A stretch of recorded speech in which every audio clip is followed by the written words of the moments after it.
Welcome, everybody. You're listening to AFSO 21's Weekend Wrap-Up Podcast. Here is your host, Kevin Ferrara. Welcome, everyone, to another episode of the Weekend Wrap-Up. As you heard, I'm your host, Kevin Ferrara, and first and foremost, I just want to give a huge, ginormous, mega shout-out to all of our supporters of the podcast around the globe. Your support has enabled us to continue the podcast, continue providing you firefighter health and safety issues of interest to many, most notably PFAS. So yeah, big shout out to everybody. Viewers on YouTube, make sure you like and subscribe to our channel. Those that are listening on the podcast platforms, make sure you like, subscribe to those channels as well. Social media, Facebook, make sure you like our pages. We've got AFSO 21, we've got the Weekend Wrap-Up on there, so make sure you give us a big thumbs up on those as well, because your continued support allows me to continue fighting for the protection of firefighters around the globe in terms of health and safety, addressing issues that leadership, let's be real, some leaders aren't talking about, but we're talking about it here in the podcast. So today's podcast is going to be the results are in, and you're like, what the hell does that mean? Well, we're going to talk about my personal PFAS blood test results. It's taken quite a while to get them. We're going to explain why that happened, what's going forward, and yeah, we're just going to talk about those results. And it's not from a company you're familiar with. And then we're also going to talk about my recent interview with Spotlight on America, addressing how the military has really always known about AFFF being toxic, PFAS toxicity. So we're going to talk a little bit about that interview as well. So before we continue, boom, boom, boom, Fire Department coffee mug. Make sure you check out Fire Department Coffee. You're going to hear from them here in a second. Their little promo, but go check them out. Buy some of their swag. That cup right there, the Chiefs cup, has the Christmas blend coffee in it. It is delicious, tasty. Can't complain. So yeah, before we continue here, let's take a moment to hear from our sponsor, our favorite sponsor, Fire Department Coffee. Firefighters work long shifts. That's the nature of the job. If your station is like most, coffee is what keeps you going. That's why you should check out Fire Department Coffee. Veteran owned and run by firefighters, Fire Department Coffee offers a wide variety of delicious coffee, including their signature line of spirit-infused coffee, all roasted by hand and delivered right to your door. Even better, 10% of net proceeds from every sale goes to benefit wounded, ill, or injured firefighters and other first responders. And they've got a special deal for the Weekend Wrap-Up listeners. Enter discount code AFSO21, that's AFSO21 at checkout to get 10% off your next order at Fire Department Coffee. FireDepartmentCoffee.com, that's FireDePTCoffee.com. All right, folks, welcome back. Yeah, like I said before, make sure you check out Fire Department Coffee. That's FireDept Coffee.com. And, use our promo code AFSO21. You'll get 10% off of your total order. Right now, I'm looking at their page. Add any two coffee pods to the cart, get one free, and use BOGO pods. So they've got a huge selection. They keep adding more and more to it. You've seen the videos out there. Especially with Jason Patton, he's promoting Fire Department Coffee. Firefighter Fenton, he's always got some Fire Department coffee with him as well. So again, these awesome mugs. This is the Chief mug. Before you saw me rocking the red one, Captain's mug, Lieutenant's mug. They've got them on there as well. So they've got black, red, white. They've got a bunch of stickers, other merch out there as well. So yeah, check them out. Support them because they also support sick or injured firefighters. They have a foundation as well. So be sure to check that out as well. So yeah, on to the topic of this podcast. So like I said, it is called The Results Are In. And I say that, and you're going to, those that, I keep saying this, I don't know why I keep repeating it. If you're watching me on YouTube, you're going to see me bounce around. Those that are listening, just imagine my head's bobbing around from different screen to look at all the information. So my PFAS blood test results. So you've heard me talk about this on previous podcasts a few years ago, many years ago, I think it was. After I retired, I started searching for PFAS blood testing because I was curious. I kept hearing, the firefighters have PFAS in their system. There's a way to test. I found out that TRICARE, for those, retirees, former military, if you're eligible for TRICARE, there was a testing code for PFOA. I thought it was the whole PFAS. It turns out it was only for PFOA.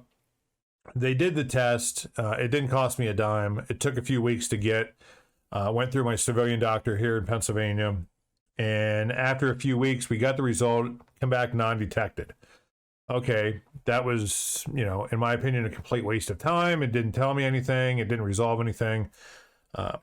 So then we hear the DOD started doing testing, the PFAS 6. So, October of 2020, they started doing PFAS blood testing. They got through that round. We're in 2021. We're round 2. People should start getting their second round of PFAS blood testing as they go through their occupational health exam. At least I hope they're starting to do that here in FY22. So, this all started FY21. They gathered the data. Pretty much that was the baseline. And now we're in FY22. We should start hearing from firefighters that are getting their second round. And that's going to be important because we want to see if those levels go up or down. That's what I've been telling a lot of firefighters. If for the active duty military or DOD civilian firefighters that are listening or watching, if you have not gotten a PFAS blood test done, please go get it done during your next occupational health exam. You can't just walk in and ask for it. It's only offered once a year, and it's during your annual exam. Don't turn it down. For God's sakes, don't turn it down. Because you need to know how much PFAS is in your system, because those of us that have gotten out, we know if it's not documented, if it's not recorded somewhere, you're going to have a really hard time proving it post-service, post-retirement, especially if you're trying to do a VA claim, because they're going to want to go back. They're going to want to see a record that you were exposed, because to do a VA disability claim, you got to show it's a service-connected disability. PFAS is causing a lot of disabilities amongst firefighters. So again, if it's not documented, if it's not in your records, it never happened. That's the reality of it. So for God's sakes, go get your blood tested done when you're eligible for it, and get it, get a hard copy. Don't just assume it's going to be in your medical records. Actually get a copy yourself. Have the doc print it out right then and there, and take it home. You're entitled to do that. That's patient rights, because we know medical records disappear a lot in the military. So as I started hearing from the DoD saying, hey, we're doing this PFAS blood testing, I'm like, okay, what about veterans? What about retirees, individuals like myself? You guys get the blood test for free. What about us? Well, like I said, the VA does not do it. TRICARE only does a certain portion of it. So that caused individuals like myself, former military firefighters, to seek out these independent labs, these third-party sites. So there's been a few out there. One's out on California. They've been doing it for a while. Unfortunately, the cost is a little bit higher than what firefighters really would like. It averages about $750. They do a certain number of analytes, and then as we continue discussions, with members of Congress and within our own network, those that are fighting, against PFAS contamination, I was introduced to a company called Eurofins. Now they're based in Europe. They're headquartered in Europe, but they have a U.S. Affiliate. An offshoot of Eurofins is here in the United States. So I was introduced to that team.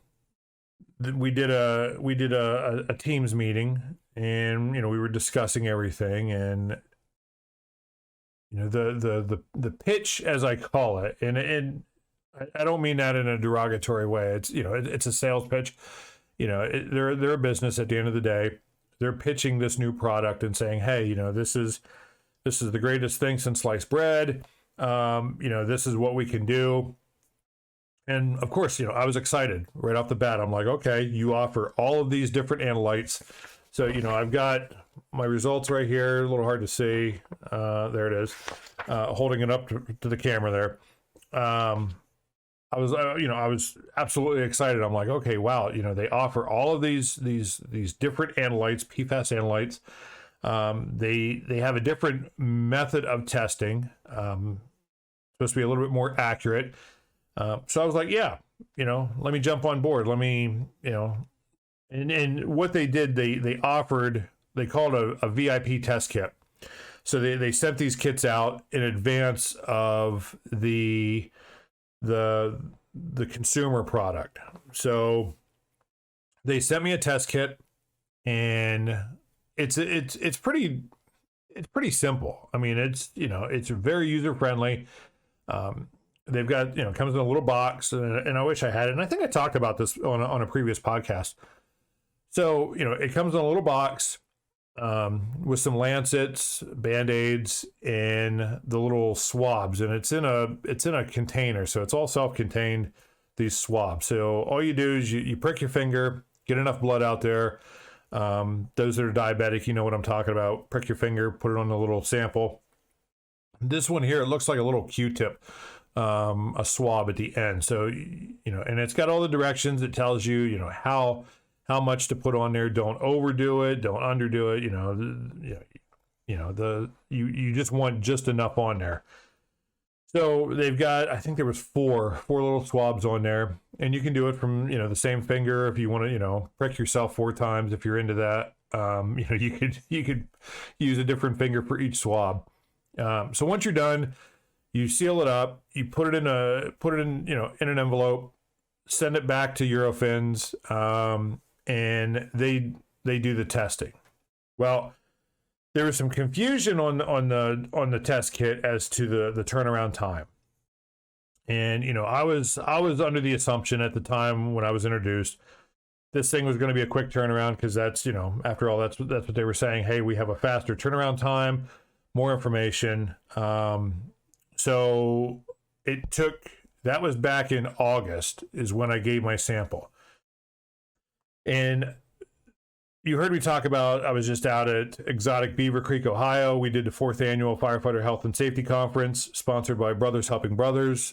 And, I gave a talk about PFAS, and within that talk was about PFAS blood testing. And I was hoping to have my results available for that, so I could share those with the audience members. Unfortunately, didn't have them.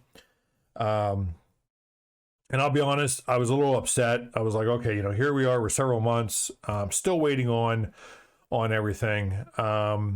So I reached out to the Eurofins team that had been messaging me before. So I reached out to them, wrote, an email filled with feelings of, hey, look, what's going on? I'm a little upset here, a little frustrated. They responded back really quick on that. I had 2 individuals. One of them is a senior executive that chimed back, said, hey, we apologize for the breakdown in communication. We're sorry you had to experience this. That wasn't our intent. And then they started going through, what the process should have been, what it's going to be going forward now that they have a consumer product available out there. And I'll be honest, it changed my opinion of the company, because, you know, waiting for so long, you know, being told, you know, one thing, and then waiting for those results to come back. Because, you know, like I said, you know, I try to share information with everybody as best I can. You know, like I said, I was a little upset, but they chimed back, had a great email back and forth. And at the end of the day, you know, I'm happy with their response. I'm happy with, you know, what they offered. And, you know, we're moving forward. I fully support Eurofins. That's the company that's doing this new PFAS blood testing. And yeah, so, you know, talking about, you know, what my results are, and I'm probably gonna have to put some glasses on here. Well, I got it up on the screen. So let me share with you again the company and this new kit. Like I said, the previous kits that are out on the market right now, and they're good. You know, these labs are certified. They're competent. You know, they're reliable labs. These other ones, you know, aside from Eurofins, you know, they're averaging about 700 to 750, and the price will go up depending on how many more analytes you want tested for. That 750, I forget how many you get. It could be like 12. I'm not sure offhand. I think when I talked to him, it was 12 at the time. But they do the PFAS 6, the same ones that the DoD is currently testing for. So, you know, all the labs out there, if you come across them, and I think I mentioned this one before, so I'll just say it again. You know, Vista Analytical out in California, you know, that they're the ones, you know, they're out there, and I'm not. Let me just put a disclaimer out there. I'm not promoting any one lab. You as an end user have to make that educated, informed decision as to who you want to go with. Do your own research. Don't just take my word for it. You know, like I said, I went through TRICARE. Those results were shit. You know, they were useless. I haven't done Vista Analytical. I've talked about them before. I went through Eurofins. I'm happy with Eurofins.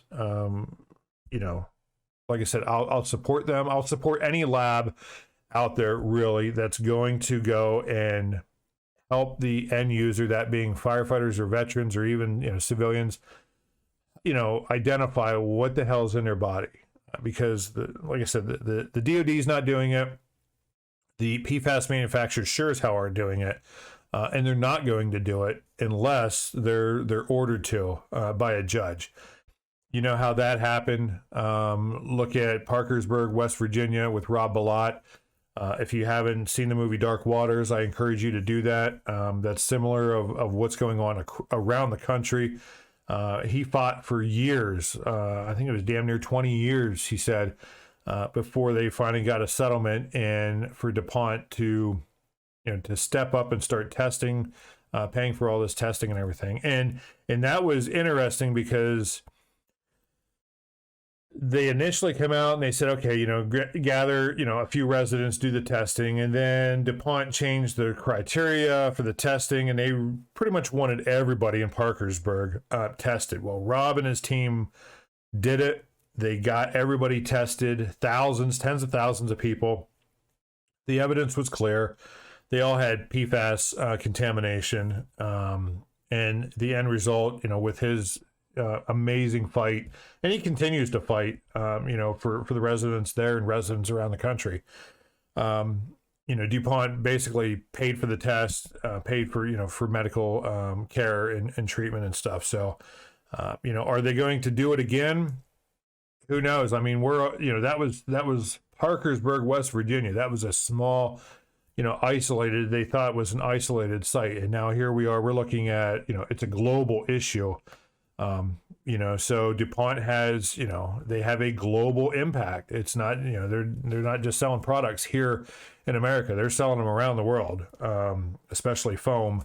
And, so that's something we're pushing for is, myself and many others, is to get these PFAS manufacturers to pay for this damage, whether it's environmental or human impact. So it's a fight. They keep pushing back, saying, oh, our products are safe for, humans. We know that's bullshit. They actually testified before Congress and saying that.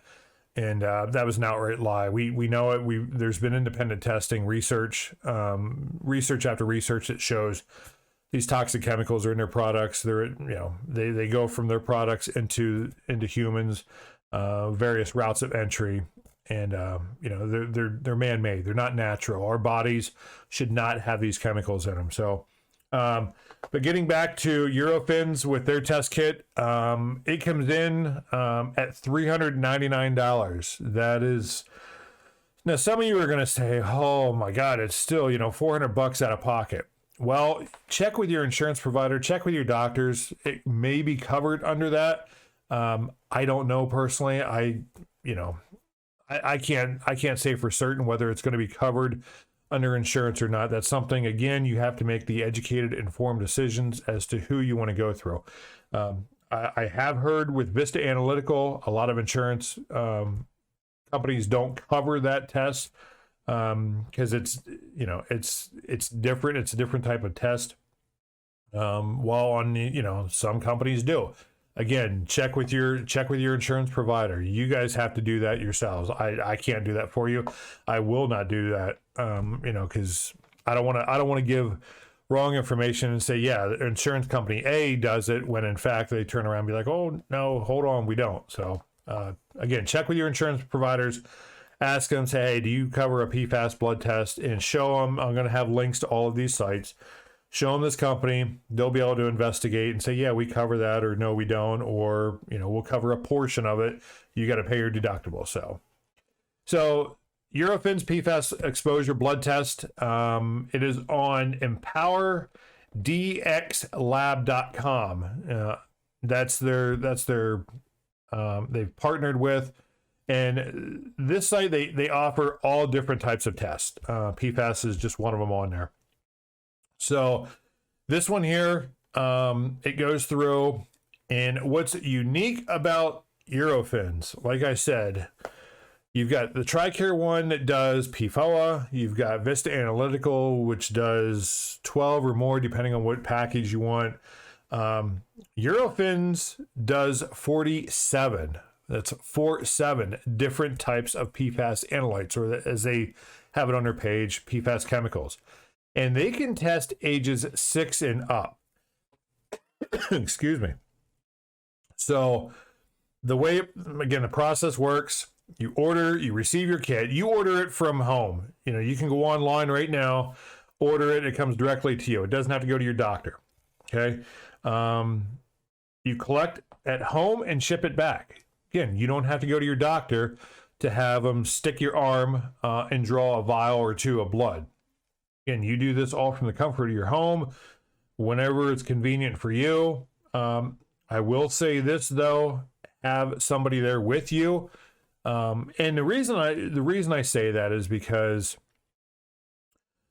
especially if you're a bleeder, or if you don't know you're a bleeder, then all of a sudden, boom, you prick your finger and you can't get this thing to stop.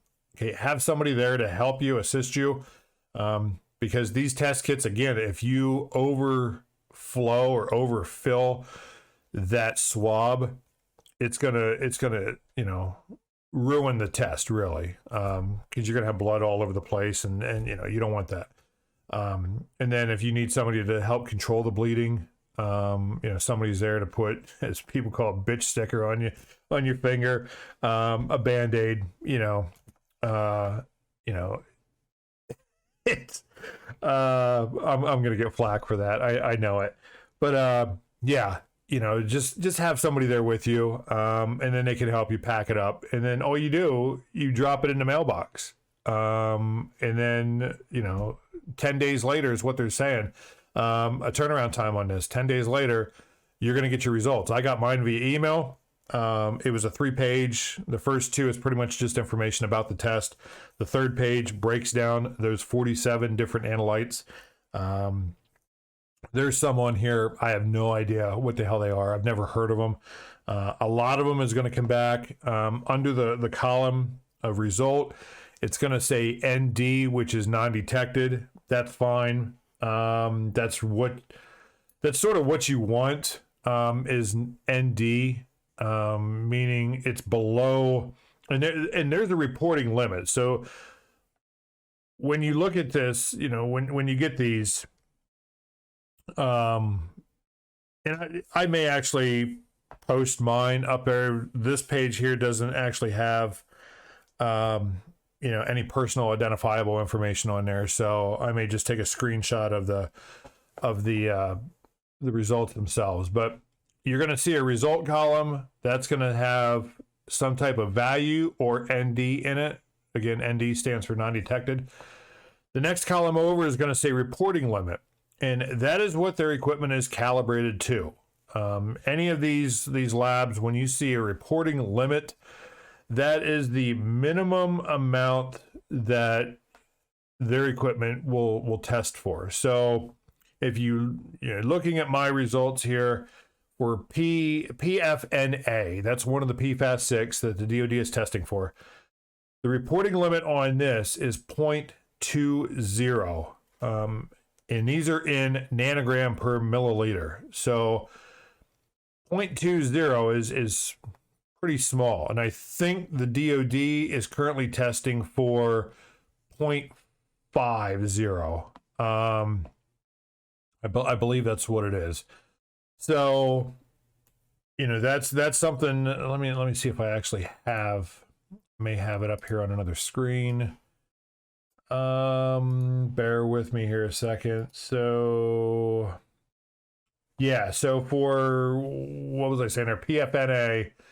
PFNA, 0.0, lab reporting limit is 0.05. So, for these guys at Eurofins, it's a little bit higher.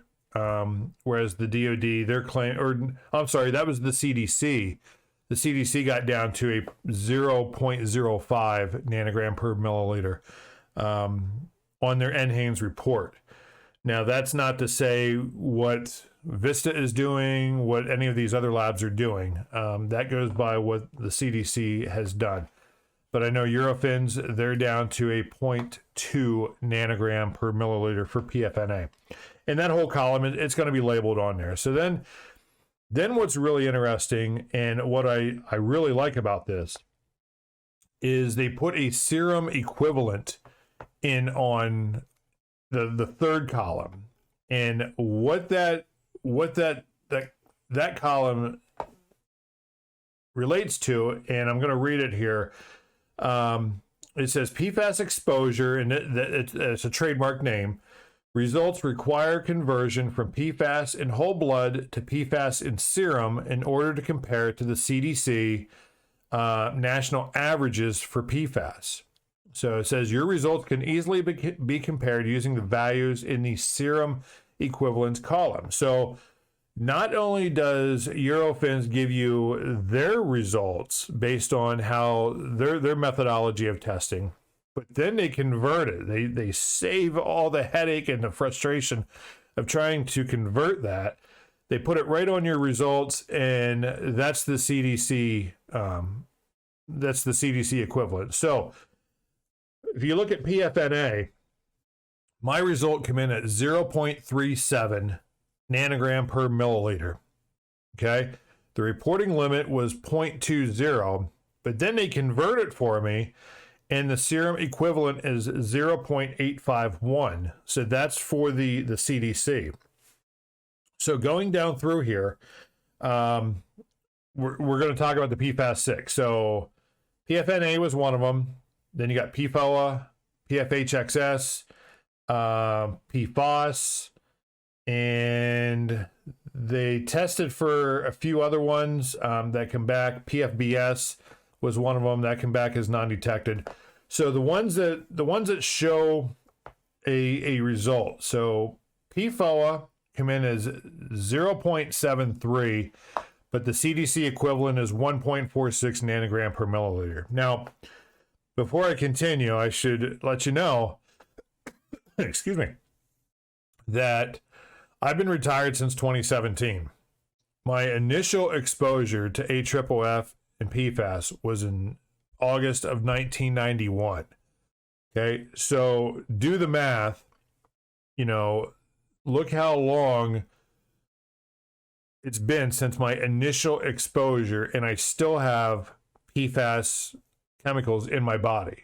That's why we say PFAS chemicals are forever chemicals. They set in your body for years, decades. I did 20 years total in the Air Force. I was exposed to PFAS either through firefighting foam, polluted drinking water, or turnout gear, as we've recently come to learn. So, how much my body originally had, we don't know. I'm going to give you some assumptions here when we look at the half-life on PFAS and PFOA. So PFOA 0.73, or as they're calling it, 1.46 nanogram per milliliter when we compare it to the CDC. PFBS, that came back as non-detected, which is typical amongst firefighters that I found in the survey.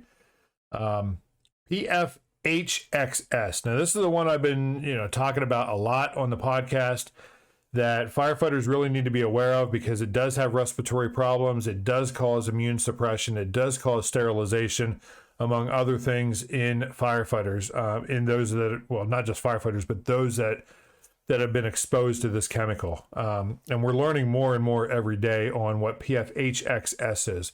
The DoD is not talking about it. All they're focused on is PFAS and PFOA. They're not even mentioning the other chemicals that are out there. So PFHXS, Eurofins detection was 3.0. Convert that over to the CDC, that's 5.7. Okay, that's higher than what the CDC, that 95th percentile. And it's also higher than their geometric mean. It's about 5 times higher than what the geometric mean is. So that shit's still sitting in my body. Then we get into PFOS. Now this one's, they've got it on here in a couple places, but they have total PFOS, and their levels come back at 12 nanogram per milliliter. Convert that over to the CDC, and it's 22.8 nanogram per milliliter. That one shocked me because I was like, holy shit, that's a high number, because I've been seeing numbers come in from firefighters, and that is high. So when I look at, and I think I plugged them in here, let me open up the right one. Somewhere here, somewhere over the rainbow. There we are. Okay, so these numbers, see, I put the wrong numbers in. So I actually need to put 22.8 in for PFAS. So I am just going through. I've got the second highest recorded, within that survey of PFOS, in my blood. That's not very reassuring. So what the CDC considers as the 95th percentile for PFAS is 18.3 nanograms per milliliter. So when they mention 95th percentile, that means 95% of the population has at or below 18.3 nanogram per milliliter of PFOS in their blood. Obviously, I've got 22, a little bit more than 22. I'm in that remaining 5%. So I'm above average. But when you look at the geometric mean for PFAS, it's 4.72 nanogram. So again, do the math. I mean, I'm way beyond what should be considered a normal. And when we talk about normal levels,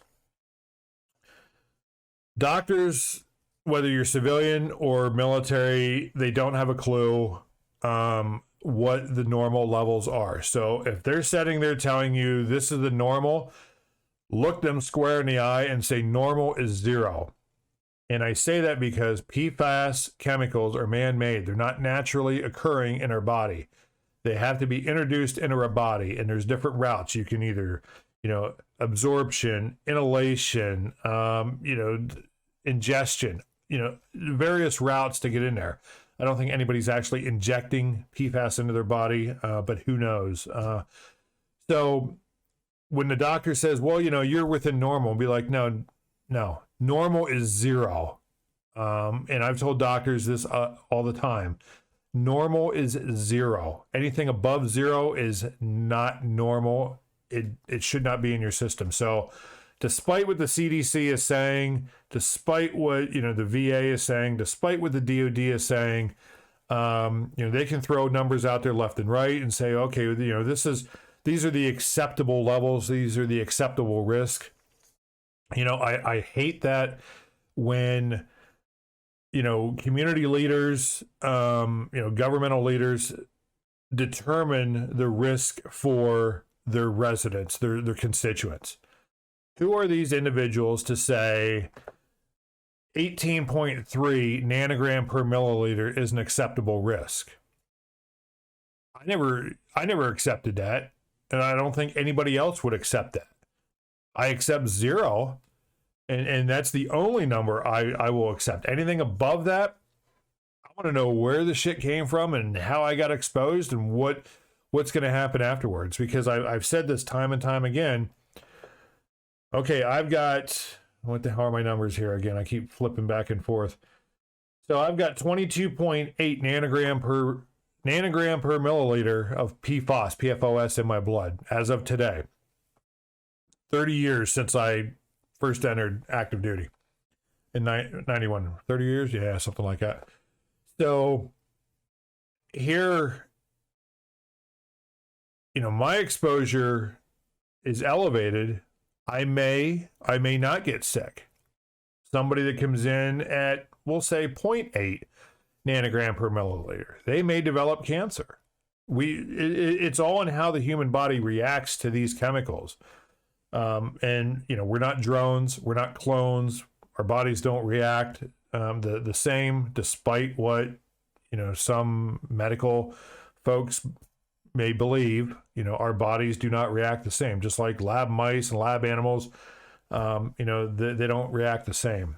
And that's that's another thing you have to consider, is that when they do these lab tests, it's in a controlled environment. They're given a specific amount of doses. They're giving it to them, certain times of the day. It's all a controlled environment. Whereas with military firefighters in general, scrap the whole military. I'm talking firefighters in general, emergency responders exposed to PFAS. You may get, slathered in it one day, a little bit the next day, nothing the next day, and again you're slathered in it, for the next 5 days. It all depends on your job functions, and that's an uncontrolled environment. So over the years, you can't say for certain this is how much I've been exposed to unless you're actually documenting it. And how often do we do that, folks? We don't. So going through, again, total PFAS was 22.8. Total PFOA was 1.46. That PFHXS was 5.7. PFNA, 0.851. That often comes up as non-detectable in firefighters. I'm one of the few that has some in there. And then there's this other one. And I'm currently trying to find out what this chemical is. So it's PFH, lowercase p, capital S. So PFHPS. And and I'm gonna try to pronounce it. It's perfluoroheptane sulfonic acid. That's a mouthful, so we just use the acronyms. That one showed up as 0.85. So what I found with that, just a quick Google search, linked to causing cancer, metabolic issues, diabetes, so it's similar to PFOA, a little bit worse, I think. So, we haven't even heard about this chemical. So where is this one coming from? Is it from firefighting products? Is it from consumer products? What the hell is this stuff in? And we don't know because the manufacturers aren't telling us. So now I got to, investigate what this is, and try to determine the health risks and share those out with my audience members as well. So, and then pretty much everything else, on here was non-detected. So of those 47, probably about 3/4, if maybe a little bit more, of those analytes come back as non-detected, which is good. But it doesn't rule out that they're not in your system. And what I'm saying is that just because it shows non-detected, now again, there's this limit. So if you look at, we'll go to the very top one, PFHXA. Have no idea what that chemical is. My results come back non-detected, but the reporting limit is 0.50. So again, that reporting limit is the lowest that equipment is calibrated to detect. So did I come in at 0.49? I very well may have. So meaning it could be in my system, but it's just their lab equipment did not detect it. So just because something says non-detected doesn't mean it's not in your body. Keep that in mind, folks. And again, that's why as research continues, as technology advances, we're going to, these labs are going to be able to detect lower and lower amounts within the body. So hopefully, it goes down to like 0.001, nanogram per milliliter. I don't even know what amount that would be, if it's even possible, but hopefully, we get there. But again, normal, any of these PFAS analytes, normal is 0. Man-made chemicals do not belong in our bodies. So yeah, Eurofins, like I said, and like I said before, it was a breakdown in communication. We all agree. We all worked it out. Great team over at Eurofins. I respect their work. I trust their work. They now offer these test kits online. So I'm going to have a link to this. Again, if you want to buy this kit, research it, do your own homework. And you can actually get these on your, they're showing a phone on here as well. So it looks like you may be able to get these via phone, and it's going to highlight, according to the picture, they've got a little image on there that says 12 PFAS compounds detected, and it's going to show you which ones. It's real simple for me. Again, this document, you can see it's upside down, but you can see some highlights on there, those that are watching. I just went through, if it's got a result, I highlighted it. It's that simple.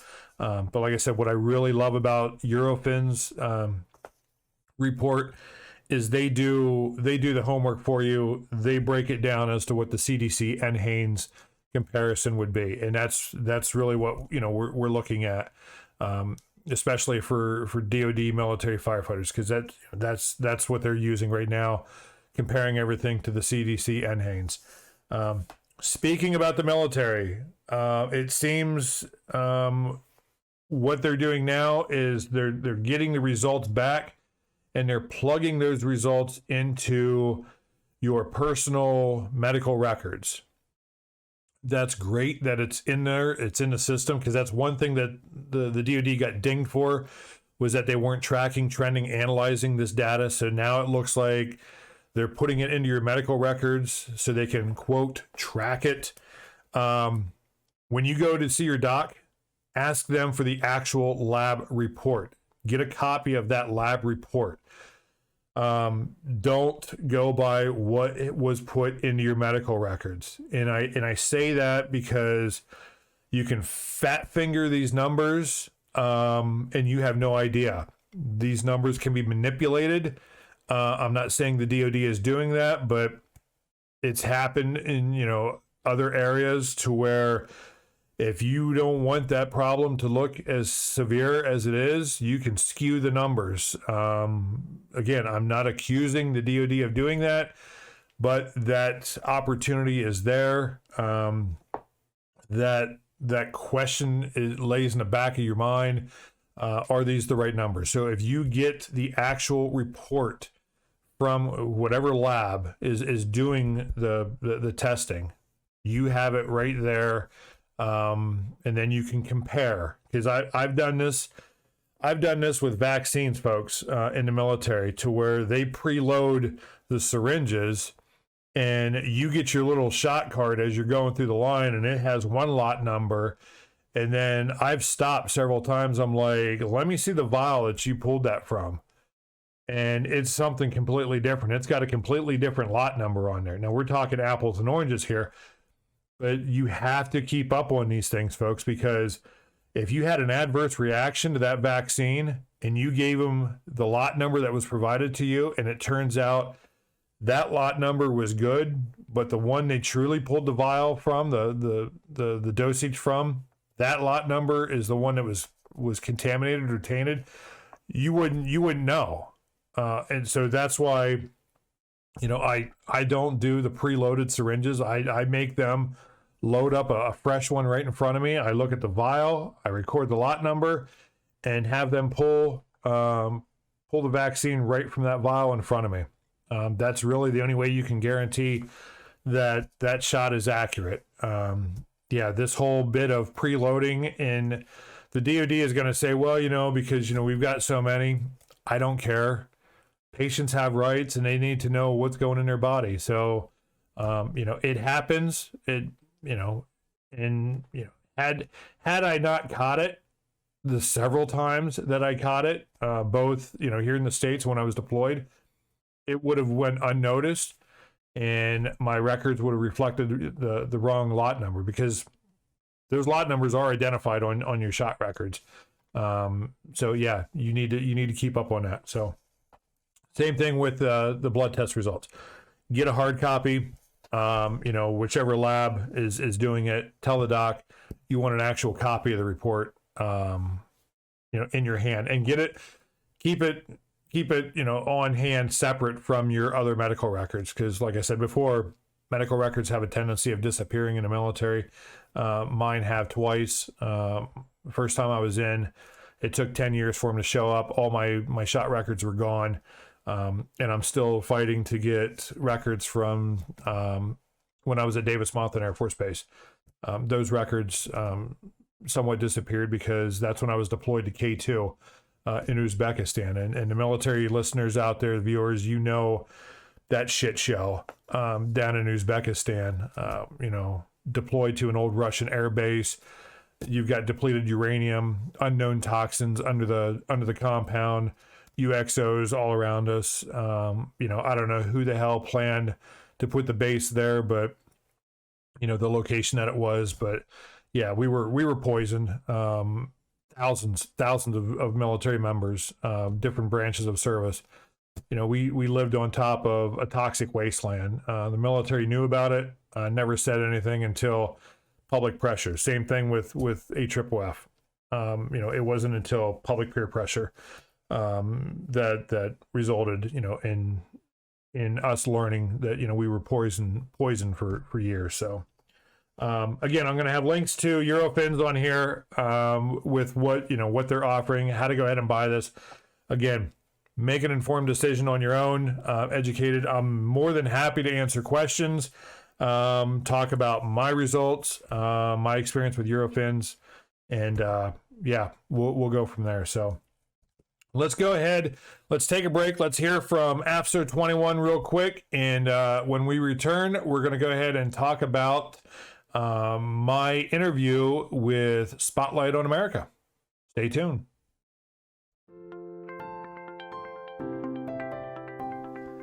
Veteran-owned and operated AFSO 21 Agile Fire Service Organization for the 21st century applies their extensive background in fire protection and emergency services to deliver support with identifying, developing, implementing, and maintaining strategies and techniques essential to operate and sustain an emergency response organization. AFSO 21 services include staffing analysis, risk assessment, standards of cover, training, management, and financial reviews. AFSO 21 is prepared to support your organization with increasing your capabilities values. For more information, please go to afso21.com. That's AFSO21.com. All right, folks, we are back for the second segment, chapter 2, if you will, in this podcast. So yeah, just real quick, I just wanted to mention one thing with Eurofins. You're going to see when you get down on this Empower DX page, it's going to say, what will my results tell me? They've got a disclaimer in there. I've said it before. It's an environmental test used for research purposes only. This is not...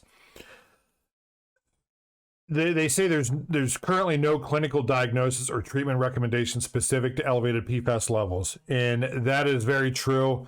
And because we're still learning about PFAS and what it does to the human body. So again, this is information only. Again, you may have high levels, never get sick. Those that have low levels could get sick. It's just how the body works. But you want to use it for tracking, trending, analyzing your exposure. And we can't do that unless we have a blood test done. Same thing with cancer. Ask any oncologist, they're going to say early detection of cancer. We're going to draw blood, look at your blood counts, and go from there. Got to do the same thing with PFAS. So, all right, let me get a quick sip of fire department coffee.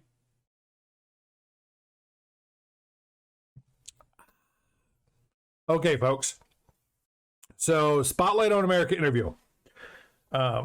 Just before I went out to exotic Beaver Creek, Ohio, to the 4th annual Firefighter Health and Safety Conference, I had watched a clip of an interview by Joce Sterman from Spotlight on America. She went out to Clovis, New Mexico, interviewed the dairy farmer out at the Highland Dairy Farm, talking about how he and his family are exposed to PFAS, his cows are exposed, his milk is tainted because of PFAS, and they believe it's originating from Cannon Air Force Base, which is literally on the opposite side of the fence that borders his property and theirs. And I totally agree that the aquifer, the drinking water, that he's using, the water source, is polluted with HFOF, with PFAS that originated from Cannon Air Force Base. I've gone on the record and said that several times. I've talked to different reporters and said that. I mean, I was there for 4 years, folks. I know where we dumped the foam. I know what we did.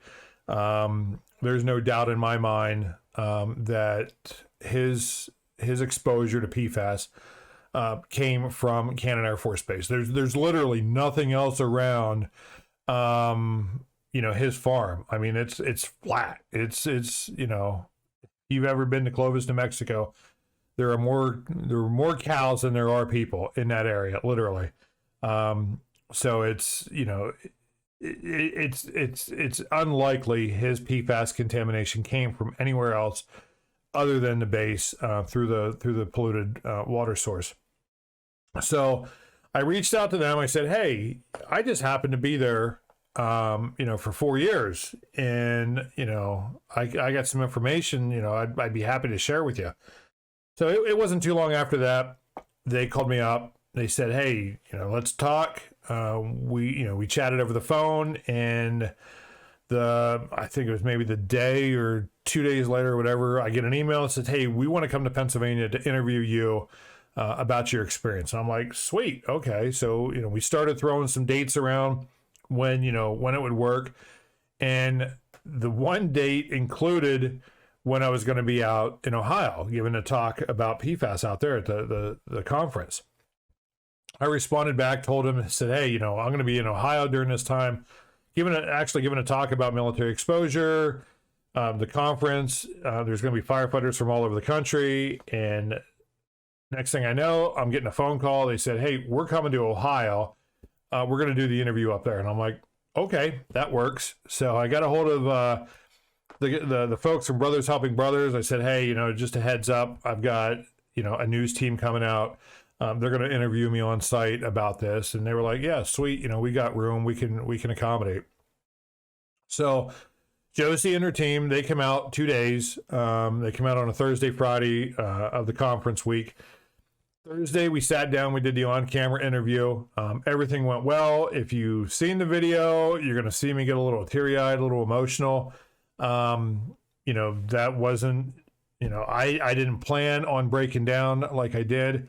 But, when you're thrown that question, why do you do this? Why are you doing all this? Why did you get involved? And I talk to firefighters all the time, every day, all hours of the day. It's just, here I am, I'm sitting in a position to where I'm somewhat healthy. PFAS contamination has impacted me. I don't hide it.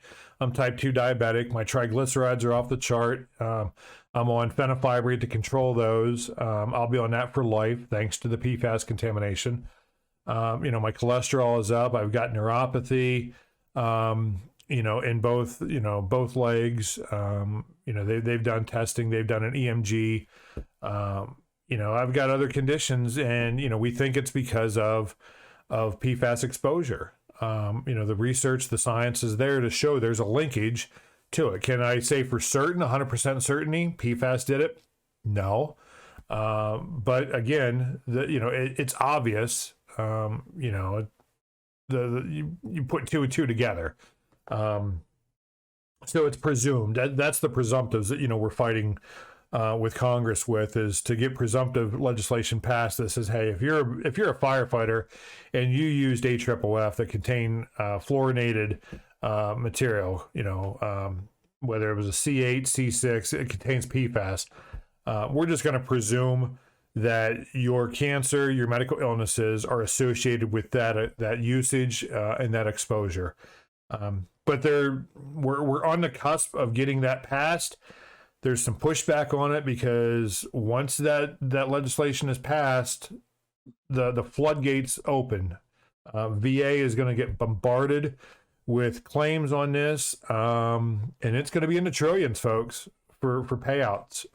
You're going to see individuals service-connected disability, and you look at Dan Case and Neil Hogan. They fought tooth and nail. They got their Nexus letters. They're 100% rated. We're gonna see that if we can ever get the damn bills passed. It's those have been down in Congress. You've heard me say this before. It's a contest when it comes to legislation. Whose name is going to be on the bill that says, "Hey, look what I did during my tenure there, during my term in Congress. I got this bill passed. I got that bill passed." Okay, I don't give a damn whose name is at the top of the bill. I care what's in the bill and how it's going to go ahead and impact the citizens of the United States. For me, firefighters, veterans. So when Joce, the reporter, she asked me that. She goes, why do you do this? And I'm like, because firefighters and veterans, they deserve it. They absolutely deserve to have their voices heard. Unfortunately, we've had many pass away that, their stories, stopped with them. The family has, family members have reached out to me and said, hey, can you continue this? Can you speak for so-and-so? And I'm like, yeah, absolutely. And then, of course, veterans, and a lot of folks,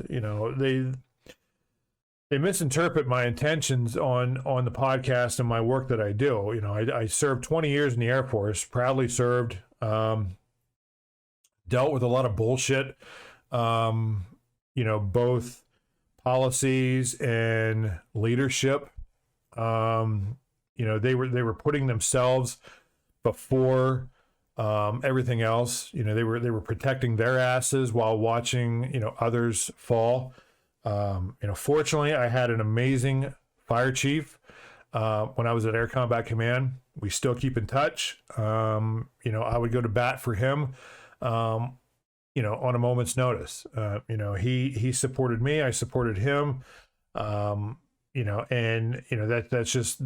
what the brotherhood is. And that's what I talked about in the interview, is that, firefighting is a brotherhood. And, that's why I do what I do. I'll go to bat for any firefighter out there. I've gone to bat for folks. I have no idea who they are. They reach out to me via Facebook or email, and they're like, hey, can you help me? Or, can you talk about this? Yeah, absolutely. Even those that were a dick to me, and those they're probably listening to this. They know who they are. I'll even go to bat for them. I am where I am today because of the good leaders out there, the supporters. If they tried being negative, that's fine. I overcame the negative, and we're making positives now. I hold those individuals accountable, responsible for not stepping up and doing the right thing. They couldn't see the forest through the trees. It was all about them, all about retirement, all about their pensions, all about, their, how much swag, is going to be on their chest. I don't give a shit. I got dicked over for medals when I was in the military, and I'm like, who cares? Is that going to do anything for me? It's just a piece of, it's just a piece of, material, metal and fabric that sets on your chest. Okay. Yeah. It looks great, but what's to do at the end? I've gone beyond that. But what's interesting, and I'll tell you, the last year that I was serving in the military, and this is sort of when I was finding out I had all of these medical conditions, and there was some leadership that wanted to boot me from the military because I couldn't pass my goddamn PT test. Well, what they didn't know, and what they refused to want to know, was that I had medical conditions that prevented me from doing certain components of the PT test. Certain medical conditions that we now know are associated with PFAS exposure that affected my body. And, they couldn't see that. They didn't want to hear it. They were just like, oh, we got to get this guy out, because I was one of the folks that rocked the boat. I stood up for individuals. I spoke out loud. Sometimes, I probably should have bit my tongue. Fell on my sword a few times, but hey, I'm still standing. I'm still fighting. And that's what I do. That's the brotherhood. That's the reason why I do what I do. And that's what I told Joce out there. So we got through the interview, minus the interruption by Jim Bernecca, who opened the door, and I was like, looking at him, and it was funny because Jim's standing there holding the door, and it's like, oh shit. And the camera guy like snaps his finger and points at him, and Jim just slowly pulls back the door and creeps out. So yeah, we didn't get that on camera, but it happened. And it's all good, Jim. Still love you, brother. So we finished up the interview. They went back, they edited. Well, some of the parts of the interview, they labeled me as a whistleblower, which was fine. I've been called that several times now, and I'm cool with that. And it's, she had a stack of emails, and as we were planning this whole interview, she's like, hey, do you have anything, from the military that shows that they knew about this, or, that they weren't doing anything, or, and she started, she sent me some questions and stuff. And I'm like, yeah, I've got that email. I've got that email. Because really, I kept most of my emails from the military. They're all unclassified. You can FOIA request emails of military members, as long as, certain PII is redacted. They're not a matter of national security. Emails are considered official records. So, if you're looking for something, or if you're aware of something, yeah, you can absolutely request emails from the military. So I just, by having all of those emails, from my inboxes, I saved, all of that time and effort looking for certain things. And she had a stack of those. She didn't cover all of them. In this interview that aired, now she may have, follow-ups to the special that's coming up, more information, about the interview. But, we talked about some things. There's one, when you watch it, you're going to see some PowerPoint slides up there that stem from early on to where, they labeled PFCs, and it's pretty much PFAS. It's, chemicals. So, they talked about those at a military base, and, how there was environmental concerns.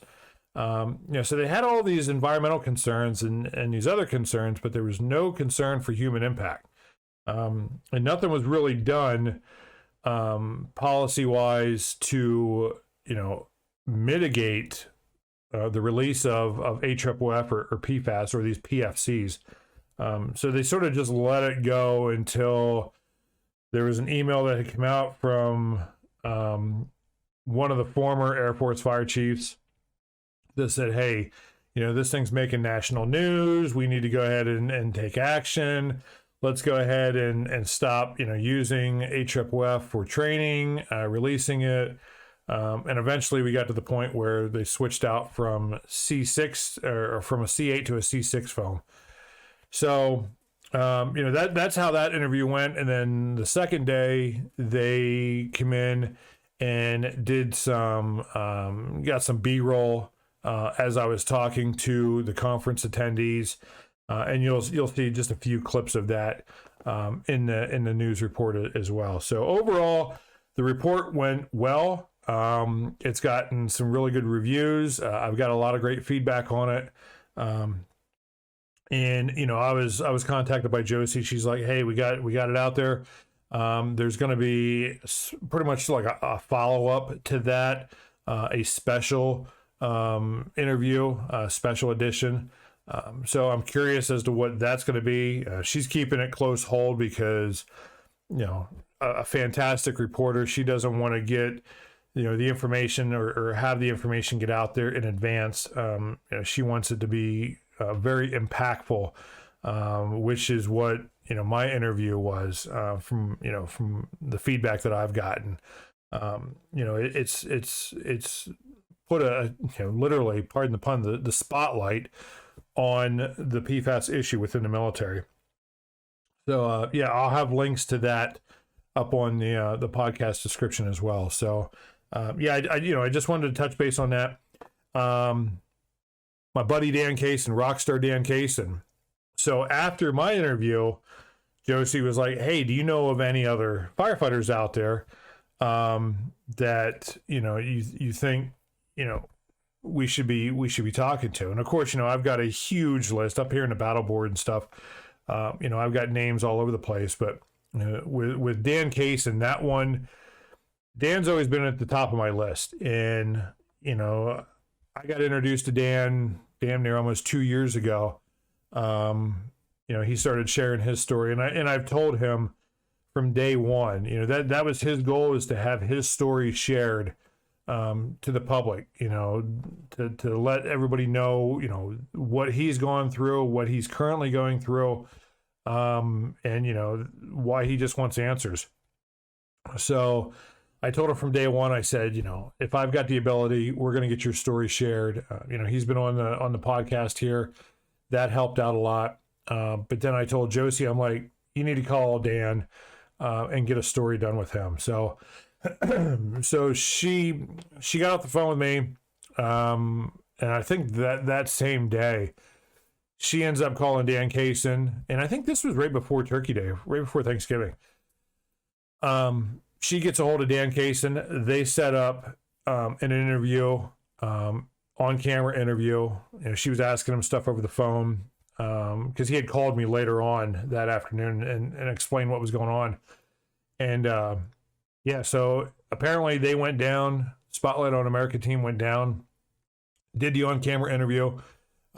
Joce said it went well. Dan calls me up and he's like, "Thanks, brother." He goes, "You know, this is what I wanted." You know, he was able to share his story with them. So that's going to be coming up here, who knows when. So, you know, as I find out about that, we'll get it up on the podcast. We'll share that information out as well. So that's where we are today, folks. You know, when I say the results are in, you heard me talk about, you know, at the top of the podcast here, the first part of it, about my PFAS results. You know, 30 years since I first went in the military. You know, I first enlisted in May of 91, went through, what was it, August, September, of 91 through Chanute, the DoD Fire Academy at the time. You know, we got slathered with foam, told it was soap and water. And, you know, I'll be honest, I thought for sure my results were going to come back and be like, "Oh, nothing found." And then when I saw, you know, numbers on the Eurofins report, I'm like, holy shit, these things truly are forever chemicals. And, you know, I've said this before, I've said it time and time again as I'm losing my voice here. You know, we as veterans, we as military firefighters, we as firefighters, we know the risks are there of firefighting, the products of combustion. You know, it's an inherently risky job that we do. Some volunteer, some are paid. But, you know, we don't sign up to get sick. Especially by the products that are supposed to go ahead and be protecting us, whether it's foam, turnout gear, our hoods, or gloves, you know, all of that stuff. You know, and it's, you know, we found through, you know, independent testing, individuals like Dr. Graham Peasley, Diane Cotter, Paul Cotter, Jeff Kanabe, you know, many others, you know, and I apologize for not mentioning everybody. You know, their hard work. We're uncovering the truth. We're finding where this stuff is, and, you know, we're working together to make sure, you know, the current generation of firefighters is protected, and obviously future generations is protected, because you know, firefighting, it's not going away. It's a job that has to be done until technology is so advanced to where we don't have to put humans, you know, in, you know, turnout gear inside of a burning building. Unfortunately, that's just where we are today. But, you know, we can mitigate, we can minimize exposure, unnecessary exposure. We can take, you know, preventative measures to decon afterwards. You know, clean our firehouses, make sure we're minimizing that exposure. For some departments, it's still, you know, it's still an uphill battle. Some firefighters out there just simply don't get it. So they have to be kindly reminded. But yeah, hopefully this podcast was informative. I know it's a little long, lots of information to share, lots to talk about. Our next podcast, it's probably going to be after the holidays. I've actually got somebody lined up. We're going to talk about behavioral health. And the guest for that one is going to be Alison Fienning. Now, Alison is the owner of Pinpoint Behavioral Health. And according to their website, Facebook page, Pinpoint Behavioral Health is a small yet mighty small health practice with a focus on training or treating first responders, veterans and their family members. And I got to meet Alison and her team out at the 4th Annual Firefighter Health and Safety Conference in exotic Beaver Creek, Ohio. I can't stop saying that. Thanks, Jim. I really appreciate that. But yeah, her and her team were out there talking about behavioral health, what her company can do, what really needs to be done within the emergency services, and really why there's a need for this. It's a topic a lot of people sort of are hesitant to discuss, especially those that find themselves in a situation where they may need some professional services. Alison and her team, they come in, they do a really good job. So yeah, you're going to hear about that. We were going to do the podcast for this one. We actually recorded it, and it was on my end. There was a technology issue. It screwed up the podcast, so we're going to redo it after the holidays. So Alison was really great. She was patient. She was, she's very supportive of this. So, I apologize immensely after I played it back, and I'm like, oh my God, it's all screwed up. So, yeah, the next podcast, that's what the topic's going to be. I told her, I said, we'll do an entire podcast with just you. And if she wants to have some of her team members on there, that would be awesome as well. So Alison Fienning, owner of Pinpoint Behavioral Health, is going to be our upcoming episode. So with that, folks, I've pretty much lost my voice. I've got cotton mouth. I've got my fire department coffee. Let me get a quick sip here. Boy, their Christmas blend is awesome. Like I said, go check out their page. They've got a lot of specials going on. Spirit infused coffee, all their different swag that you can get. Make sure you use, if you're going to use a promo code, looking for some discounts, AFSO21, you'll get 10% off of that. And yeah, so with that, folks, that's going to do it for this episode. And keep supporting your local fire emergency services. Stay safe. And until next time, we're out of here. Thanks.